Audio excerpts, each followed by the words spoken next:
Cinema Classics is brought to you by the Gateway Film Center, 1550 North High Street, Columbus, Ohio. Further details and showtimes online at gatewayfilmcenter.com.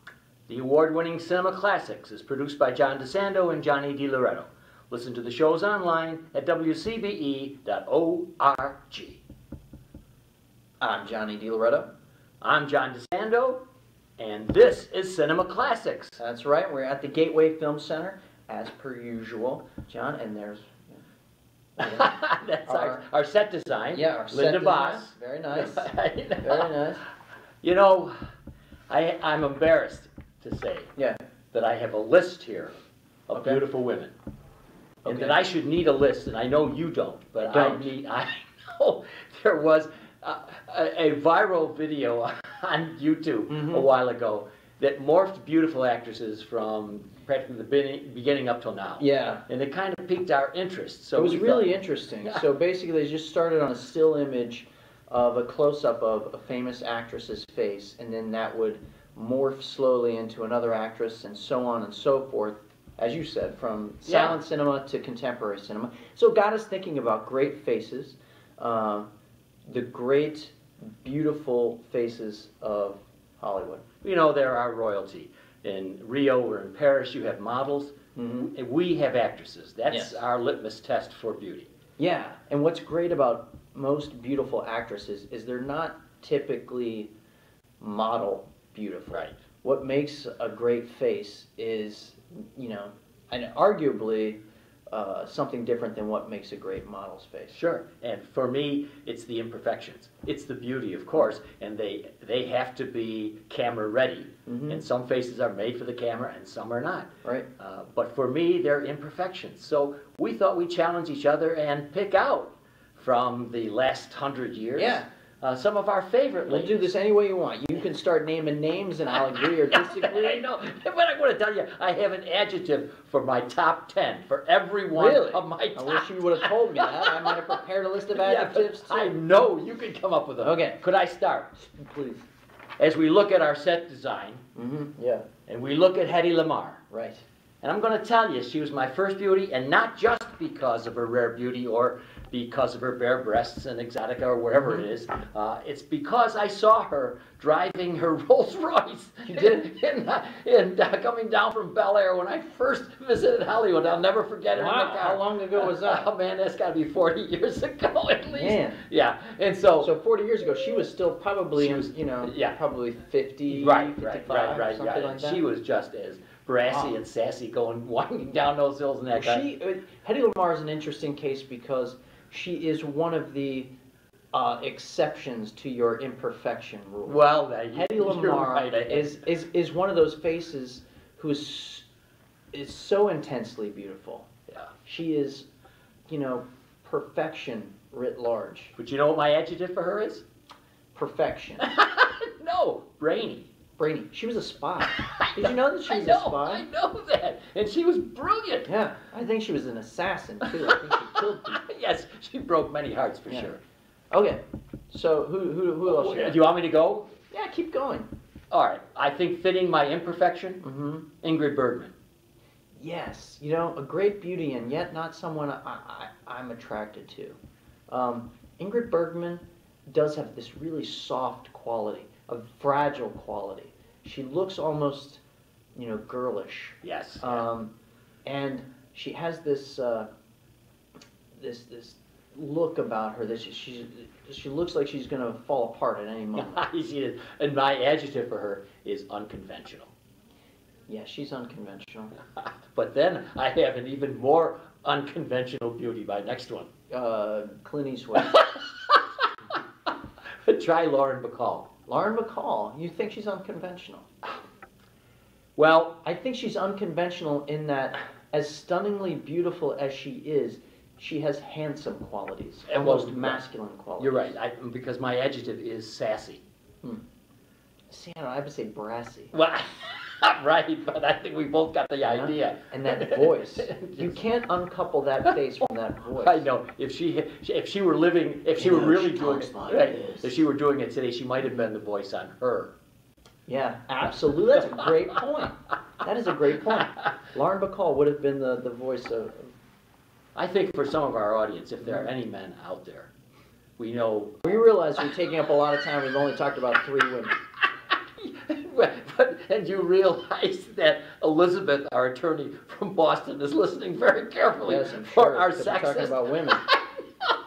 And we're going to do one on handsome men, for sure. Okay, my next one, Bridget Bardot. Bridget Bardot, yes. When I grew up, sexual, yeah. very, very sexual. Yeah. With the hair and the pouty lips. And she was more of a playboyish kind of a beauty than she was of the traditional Hollywood beauty. But then here's one you would never pick.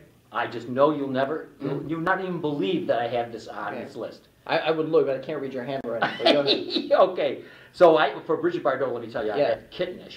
Oh, okay. Okay, Kittenish. Now, kittenish. I would say Panther-esque. But go ahead. All right, here's the most unusual of my whole list. Diana Rigg. Diana Rigg. Yes, a great beauty.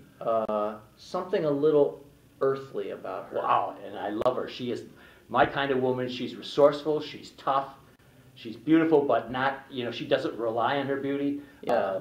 She's in the program The Avengers. Right, not a whole lot of not a whole lot of great movie roles. No, not at all. I saw her in Leotards and on Broadway in Abelard and Eloise, and she's a beautiful woman. But what about young Katharine Hepburn? She's on my list, man. She was 2 down. I'm with it. Talk about angular, sharp. She had a face that could cut through the screen. Oh gosh, she was. I had to have 2 adjectives for her. What? She's so smart. Smart and classy. Yes, smart and classy. Not something about her was not. She didn't have that sexuality, in the way that Hedy Lamarr had or something like that. But she had a really sort of,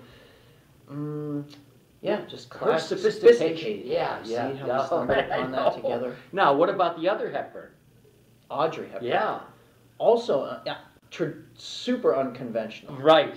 And also goes to show you that sometimes models are unconventional too. Yes. Yeah. Audrey Hepburn's sort of, wide oval face sitting atop that little neck of hers. Yes. It's very stunning. So she's one of the true models in our list. She also has such an inviting face, Audrey Hepburn. I think that's why there's this intense kind of love for her, is that she's so open. Her face is so open.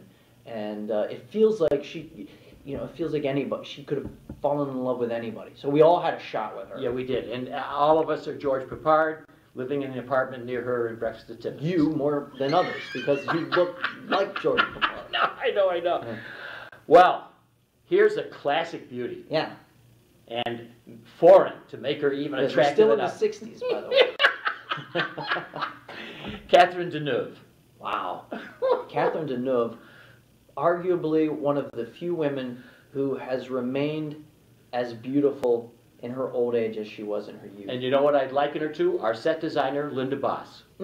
Yes. Okay, nice. Those women who retain that beauty throughout their life. Yes, very nice. And so I have for her, I guess I had demure. For Catherine Deneuve? Yeah. Yeah, I don't know if she's demure. Well, all right, let's get somebody else who looks a bit like her, but is more modern. Okay. Nicole Kidman. Yes, so very alabaster. Oh, I know. Alabaster and, granite. Oh yeah, and the adjective I choose for her is brittle. See? Yeah, right. Exactly. If you take a hammer to granite. Yes. It's going to be brittle. What about, let me throw in a curveball, Diane Keaton.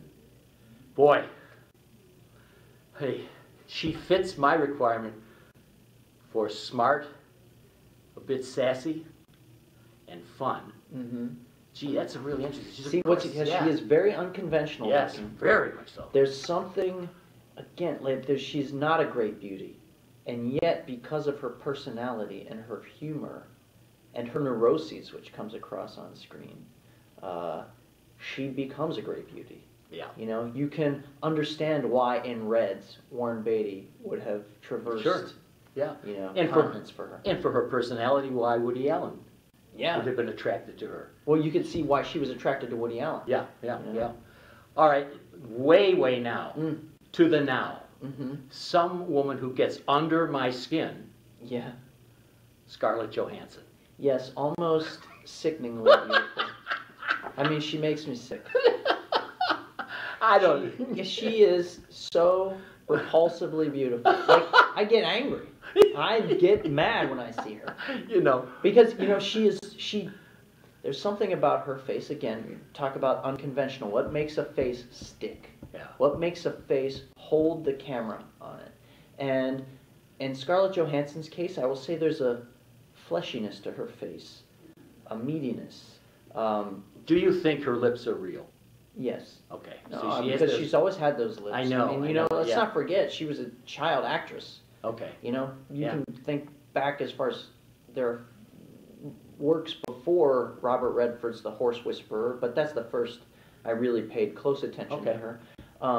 But as she matured into this really amazing beauty, you know, and what's also great about her is so talented. Oh yeah, I mean she can sing, right? Yeah, She's she can sing. Yeah. And I just saw her playing a spy, an agent in Captain America. Yeah. And she plays the Black Widow. Yeah, and then I'm going to see her in a film called Under the Skin, where she plays an alien. and you know what? It's fitting because her beauty is otherworldly. Yeah. You know, that's why she can play a superhero. She's also in great physical condition. Yes. Yes.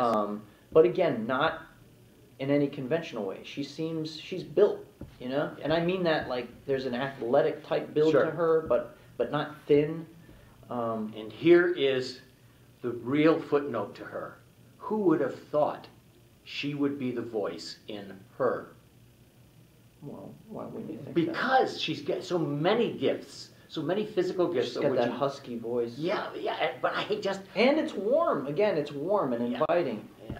And, yeah, she is arguably the beauty of our time. Okay. And I think that's a good way for us to end, don't you? Well, I mean, I was just getting started.